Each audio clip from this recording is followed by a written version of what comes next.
Okay, hello everyone. നമുക്ക് just നമ്മൾ പഠിച്ചു കഴിഞ്ഞാൽ കുറേ ചാപ്റ്റേഴ്സിനൊന്ന് ബ്രഷപ്പ് ചെയ്തെടുക്കാം. ഓക്കെ, welcome to all to our channel. ഇത് നമ്മൾ ഡിസ്കസ് ചെയ്യാൻ പോകുന്ന കോർഡിനേഷൻ കെമിസ്ട്രി.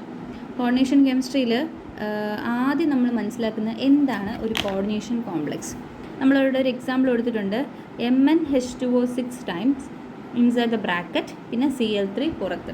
ബ്രാക്കറ്റിൻ്റെ പുറത്ത് കിടക്കുന്ന ആൾക്കാരെ നമ്മൾ വിളിക്കുന്ന പേരാണ് നോൺ കോർഡിനേഷൻ കോംപ്ലക്സ് എന്നും, ബ്രാക്കറ്റിൻ്റെ അകത്ത് കിടക്കുന്ന ആൾക്കാരെ നമ്മൾ പറയുന്നതാണ് coordination sphere or coordination entity. അതിൽ manganese is the central metal here. H2O എന്ന് പറയുമ്പോൾ അതിൻ്റെ അകത്തുള്ള സ്ക്വയർ ബ്രാക്കറ്റ് അല്ലാണ്ടുള്ള നോർമൽ ബ്രാക്കറ്റ് ഉണ്ടല്ലോ, അതാണ് ലിഗാൻഡ്.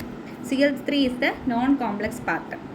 ഇനി കോർഡിനേഷൻ കെമിസ്ട്രിയിൽ നമുക്ക് ഈ കോർഡിനേഷൻ കോംപ്ലക്സ് 3 തരമുണ്ട്: cationic, anionic and neutral. Neutral എന്ന് പറഞ്ഞാൽ അതിനൊരു നോൺ കോംപ്ലക്സ് പാർട്ടും കാണത്തില്ല, ഒരു ചാർജും കാണത്തില്ല. ഇനി നമ്മൾ ഡിസ്കസ് ചെയ്യാൻ പോകുന്നത് ഡിഫറെൻറ്റ് ടൈപ്സ് ഓഫ് ലിഗാൻഡിനെ പറ്റിയാണ്. ഡിഫറെൻറ്റ് ടൈപ്സ് ഓഫ് ലിഗാൻഡ് എന്ന് പറയുമ്പോൾ there are 3 types of ligand named as monodentate, bidentate, ambidentate or polydentate. മോണോഡെൻറ്റേറ്റ് എന്ന് പറഞ്ഞാൽ അവർ ഈ ലിഗാൻഡ് സെൻട്രൽ മെറ്റലുമായിട്ട് ഒരു ബോണ്ടേ കാണത്തുള്ളൂ. എക്സാമ്പിൾ അമോണിയ, വാട്ടറൊക്കെ മോണോഡെൻറ്റേറ്റ് ആണ്.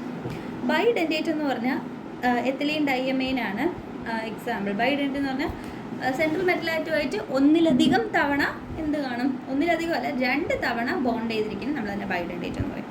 ആംബിഡെൻറ്റേറ്റ് എന്ന് പറഞ്ഞാൽ അതിന് ഡിഫറെൻറ്റ് ബൈൻഡിങ് സൈറ്റ്സ് കാണും. വിത്ത് ഒന്നിലധികം ബൈൻഡിങ് സൈറ്റ്സ് കാണും എന്ന് പറയുമ്പോൾ ഇപ്പം എക്സാമ്പിൾ അവിടെ നമ്മൾ പറഞ്ഞത് CN- NC-. അവിടെ കാർബണും ബൈൻഡിങ് സൈറ്റായിട്ട് ആക്ട് ചെയ്യാം, നൈട്രജനും ബൈൻഡിങ് സൈറ്റായിട്ട് ആക്ട് ചെയ്യാം. അത് നമ്മൾ പറയുന്നതാണ് ആംബിഡെൻറ്റേറ്റ്. പോളിഡെൻറ്റേറ്റിൻ്റെ എക്സാമ്പിൾ EDTA ആണ്, എത്തിലീൻ ഡൈയമൈൻ ടെട്രാസെറ്റേറ്റ്. അതിൽ 6 ബൈൻഡിങ് സൈറ്റ്സ് ആണ് ഉള്ളത്. ലിഗാൻഡിലുള്ള നമ്പർ ഓഫ് കോർഡിനേറ്റിംഗ് ഗ്രൂപ്പിനെ പറയുന്ന പേരാണ് ഡെൻസിറ്റി. ഇനി കോർഡിനേഷൻ നമ്പറാണ് അതിൽ പറഞ്ഞിരിക്കുന്നത്. കോർഡിനേഷൻ നമ്പർ എന്ന് പറയുമ്പോൾ ലിഗാൻഡ് സെൻട്രൽ മെറ്റലുമായിട്ട് എത്ര ബോണ്ടാണോ ഫോം ചെയ്തിരിക്കുന്നത് അതാണ് കോർഡിനേഷൻ നമ്പർ. നിങ്ങളത് പഠിക്കാൻ വളരെ എളുപ്പമാണ്. എന്താണെന്ന് വേറെ നോൺ കോംപ്ലക്സ് പാർട്ടൊന്നും നോക്കണ്ട. കോംപ്ലക്സ് പാർട്ട് നമ്മുടെ കോർഡിനേഷൻ സ്പിയറിൻ്റെ അകത്തുള്ള ലിഗാൻഡ് ഉണ്ടല്ലോ, ബ്രാക്കറ്റിൽ കിടക്കുന്ന സ്മോൾ ബ്രാക്കറ്റ്സിൽ, ആ ലിഗാൻഡിൻ്റെ എത്രയാണ് അതിൻ്റെ താഴെ കിടക്കുന്ന നമ്പർ എന്ന് നോക്കണം. പിന്നെ ആ ലിഗാൻഡിൻ്റെ ചാർജ് നോക്കണം.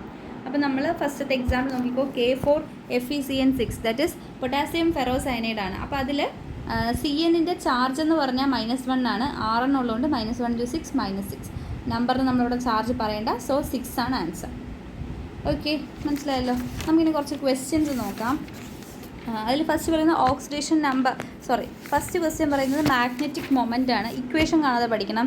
√n/n+2 is equal to √n/n+2 is equal to magnetic moment.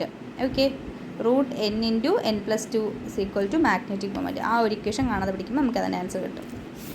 Okay, അടുത്തതായിട്ട് ഓക്സിഡേഷൻ നമ്പറാണ്. ഓക്സിഡേഷൻ നമ്പർ കാണിക്കണം എന്നുണ്ടെങ്കിൽ നിങ്ങളൊരു സെപ്പറേറ്റ് വീഡിയോ പറഞ്ഞാൽ മതി, അതിനനുസരിച്ച് ചെയ്യാം.